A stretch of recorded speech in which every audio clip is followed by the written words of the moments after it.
Beginilah aktivitas masyarakat Kecamatan Kenjeran yang ada di pesisir kota Surabaya. Kebanyakan masyarakatnya menggantungkan hidup pada sumber daya laut yang melimpah.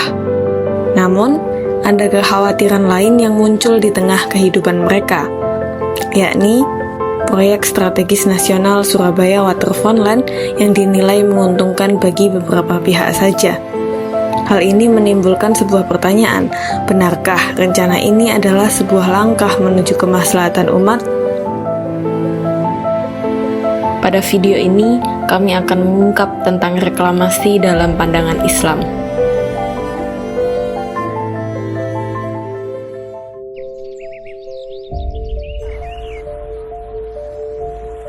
Kota Surabaya adalah salah satu kota pesisir yang ada di Indonesia. Panjang garis pantai kota Surabaya adalah 47,8 km. Dengan wilayah seluas ini, Surabaya memiliki 9 wilayah dengan potensi perikanan tangkap yang tersebar di 9 kecamatan. Masyarakat menggantungkan hidupnya dari laut. Oleh karena itu, nelayan adalah profesi paling umum bagi mereka yang tinggal di pesisir Surabaya. Bendera, ratusan warga Surabaya bersama dengan aliansi ulama dan tokoh Jawa Timur menggelar aksi damai di atas jembatan Surabaya di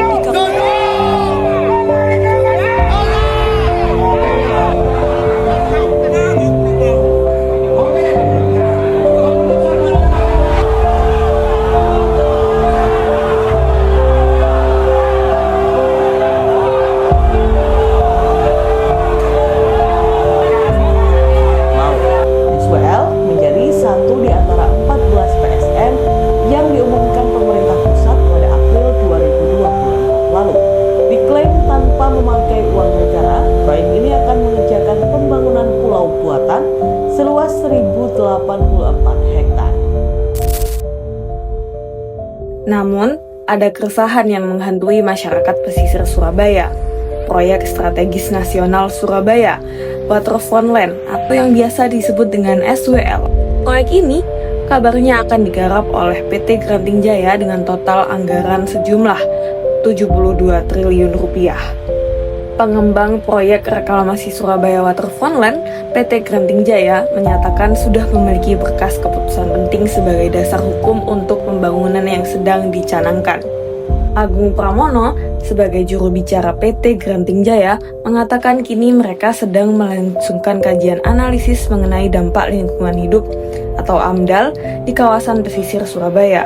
Proyek reklamasi ini kabarnya akan membutuhkan waktu 20 tahun, yakni dari 2024 hingga 2044. Namun, masalahnya, proyek ini mengundang beberapa potensi masalah seperti kerusakan ekologi dan hilangnya ruang hidup di pesisir Surabaya. Kalau dari segi aktivitasnya sendiri, pasti secara negatif itu ketika pembangunan terjadi, maka yang pertama adalah aktivitas ketika dilakukan pengurukan itu akan terjadi yang namanya pelepasan karbon atau emisi yang kemudian juga akan berdampak negatif bagi kesehatan manusia itu sendiri. Kemudian juga dalam proses reklamasinya itu ketika mengurut laut hingga menjadi pulau itu juga akan menyebabkan pencemaran lingkungan. Dalam artian itulah lautnya nanti yang asal mulanya bersih atau tidak terkontaminasi, pada akhirnya ketika lautan itu diuruk, maka yang terjadi adalah perubahan warna. Misalkan lautnya warnanya biru, kemudian juga secara fisik berubah menjadi keruh atau kecoklatan. Dan itulah kemudian akan berdampak pada masalah biota laut yang selama ini tinggal di wilayah misalkan sekitar pesisir Surabaya Utara atau Selat Madura itu yang dijadikan sebagai tempat untuk mencari nafkah bagi nelayan. Ketika kita ketemu di hearing DPRD kota, itu memang bagus planning loh, masukan itu bagus mbak. Tapi baik maksudnya, saya belum tentu baik bagi masyarakat kami. Itu kita sempat ketika dia nyampaikan, kita sanggah. Kita juga menyampaikan maksudnya bahwa itu ada di hidup orang banyak maksudnya. Jangan sampai istilahnya reklamasi atau pulau-pulau itu rencana itu dilangsungkan. Kalau itu ya pertama misalnya habitat yang ada di sana itu akan musnah. Habitat yang di dasar laut, kayak kerang, waduk, kami sebut itu. Memang kami berhadapan langsung dengan PT-nya. Terus di atasnya itu misalnya kayak rebon, udang, cuping itu hilang. Terus di atasnya teri misalnya kayak beras hilang semua. Jadi blok-blok itu lahan produktif. Juga orang waduk itu hilang semua. Kami sebut seperti itu. Tapi tetap tetap sampai sekarang. Tadi pertemuan 4 kali misalnya di mana, di kota, di wali kota, terus di provinsi, di Grantin, di PT Grantin itu saya loh, sudah 5 kali mbak ketemu, tapi tetap dia masih tetap perjuangan itu. Itu berhubungan dengan terjadinya ketimpangan sosial. Ketimpangan sosial yang dimaksud adalah pembangunan itu sebenarnya untuk siapa sih? Pada akhirnya kan pembangunan itu hanya untuk dinikmati oleh orang-orang kalangan atas misalkan, yang mereka yang memang punya dari sisi ekonomi itu mereka mampu. Nah, sedangkan bagi mereka yang tinggal atau masyarakat lokal, atau masyarakat pesisir, atau masyarakat nelayan yang tinggal di sana itu mereka tidak akan sanggup membeli misalkan dibangun perumahan atau apa yang mereka tidak akan sanggup membeli karena secara ekonomi mereka tidak mampu. Pada akhirnya di sini ketimpangan sosial itu jelas.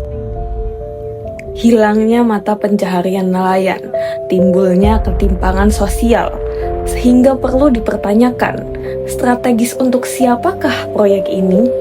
Kalau dalam konsep menganalisis keuntungan, sebenarnya para akademisi atau para praktisi juga saat ini ya, tidak hanya melihat keuntungan saat ini sebagai keuntungan monetary value atau nilai uang atau ekonomi aja gitu ya. Harus mengintegrasikan nilai-nilai sosial dan juga lingkungan dalam proses analisis keuntungan. Jadi kalau cuma ngitung nilai ekonomi, nilai uang, bisa jadi kita mengabaikan nilai sosial tadi, nilai lingkungan. Tapi ketika itu diintegrasikan, sebenarnya ini akan untung atau enggak? Nah, jadi tadi pertanyaan lebih awalnya adalah jika ada proyek seperti ini, apakah ini akan menguntungkan ekonomi sosial dan lingkungan secara umum?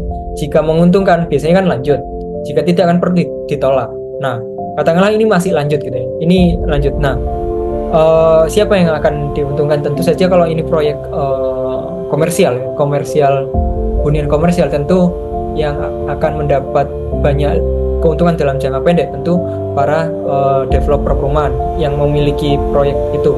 Terus juga mungkin rantai pasok yang terlibat di dalamnya, mungkin industri konstruksi, bapak-bapak yang juga kerja di industri konstruksi dan seterusnya. Jadi rantai industrinya dalam konteks konstruksi itu atau sipil gitu ya.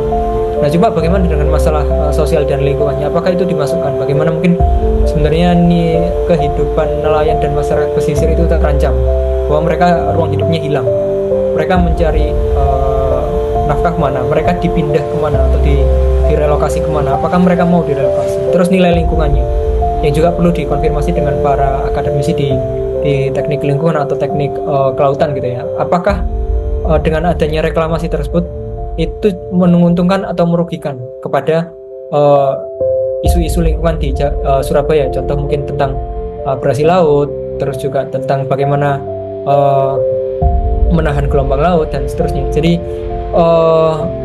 itu harus dikuantifikasi, itu harus dihitung, dan jika tidak menguntungkan dalam jangka panjang dan tidak menguntungkan bagi sosial dan lingkungan, nilainya tentu kita perlu menolak hal tersebut. Lalu, bagaimana Islam memandang reklamasi? Kemaslahatan atau justru membawa kerusakan? Yang paling fundamental pandangan Islam itu adalah alam Allah yang ngatur manusia. Itu tampak dalam statementnya di dalam Al-Quran, wala tufsidu fil ardi ba'da islahiha. Janganlah kamu membuat kerusakan di muka bumi setelah perbaikannya. Perbaikannya itu terjemahan yang digunakan dalam bahasa Indonesia, tapi dalam tafsir kita akan temukan bahwa kata islah itu artinya pembentukannya yang alami. Jadi janganlah kamu merusak di bumi setelah pembentukannya yang alami. Nah, kita itu prinsipnya yang paling dasar adalah biarkan alam bekerja dengan dirinya sendiri. Karena alam punya logika gitu. Alam itu bekerja dengan unsur intrinsiknya gitu. Dia tidak harus tidak boleh selalu dilihat dari kacamata kepentingan manusia. Itu prinsip paling dasar. Yang saya ingin lihat itu adalah apa kepentingan manusia melakukan reklamasi itu. Di situ ada uang, dilaksanakan dengan cara suap menyuap, which is itu dilarang dalam Islam, ar-rashi wal murtasib finnar. Kemudian ada motif-motif, ada modus-modus penggusuran manusia gitu, ada modus-modus penggusuran. Kemudian ada modus-modus pengrusakan lingkungan. Kalau motif kan jelas uang, kemudian modus suap menyuap. Jadi politik dalam reklamasi, background politik ekonominya itu tidak lugu gitu. Di situ ada praktek jahat, ada niat kotor gitu, yang dilakukan juga oleh orang-orang yang tidak mau memahami apa hakikat lingkungan itu gitu. Jadi ketika jelas-jelas di sana ada pengabaian, ketika dia datang misalnya ke pinggir pantai, dia bilang kalau ini pinggir pantai ini akan lebih bermanfaat bila bla bla bla gitu. Dia berbicara dengan motif ekonomi tapi bukan dengan motif ekosistem. Nah, sedangkan dalam Islam motif ekosistem ini sebetulnya sangat penting untuk didahulukan, karena tadi prinsip yang digariskan Allah, wala tufsidu fil ardi ba'da islahiha. Karena ketika dia pembentukan yang alami sudah matang, Allah bilang jangan merusak, karena di situ yang rugi bukan cuma manusia melainkan keanekaragaman hayati yang bernaung di ekosistem. Reklamasi ada kalanya dipandang sebagai sebuah solusi yang menjanjikan. Namun ternyata tak selamanya begitu. Prinsip keadilan tak hanya bagi manusia, tetapi juga bagi seluruh yang hidup di dalamnya. Siapakah yang wajib menjaganya kalau bukan manusia? Jadi hak kita apa terus sebagai khalifah? Hak kita adalah menjaga islah itu. Itu yang pertama, menjaga islah itu supaya hukum-hukum alam yang sudah terbentuk setelah perbaikannya muka bumi ini tidak kita rusak, karena kalau kita otak-atik dia habis kita. Kemudian yang kedua, kita bisa bilang hak kita itu hanya mengambil sesuai kebutuhan, makan dan minum gitu. Memang Al-Quran bilang makanlah kamu dan minumlah kamu.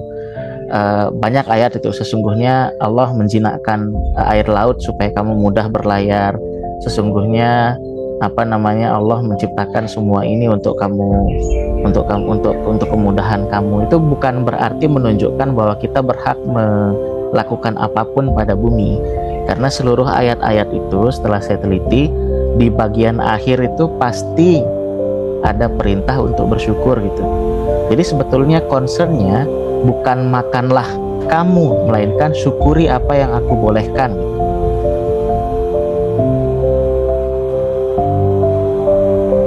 Mensyukuri apa yang ada, menjalankan peran sebagai pemelihara adalah yang seharusnya kita lakukan. Bukan menghabiskan apa yang ada, merusak yang telah disusun sedemikian rupa. Kehidupan tak hanya bagi manusia, alam juga punya haknya untuk dijaga, sehingga keseimbangan dapat terjadi dan masing-masing berjalan sesuai dengan apa yang telah Allah gariskan. Yang orang tidak pikirkan itu adalah saya dan bakteri di tanah itu satu, dan dia punya peran sendiri gitu. daun yang jatuh, yang kering dan jatuh ke tanah menjadi humus, itu punya peran sendiri, dan saya dan dia satu gitu. Saya dan gunung adalah satu, saya dan sungai adalah satu gitu. Kalau saya rusak mereka, saya sebenarnya sedang merusak diri saya sendiri gitu, karena prinsip oneness tadi gitu.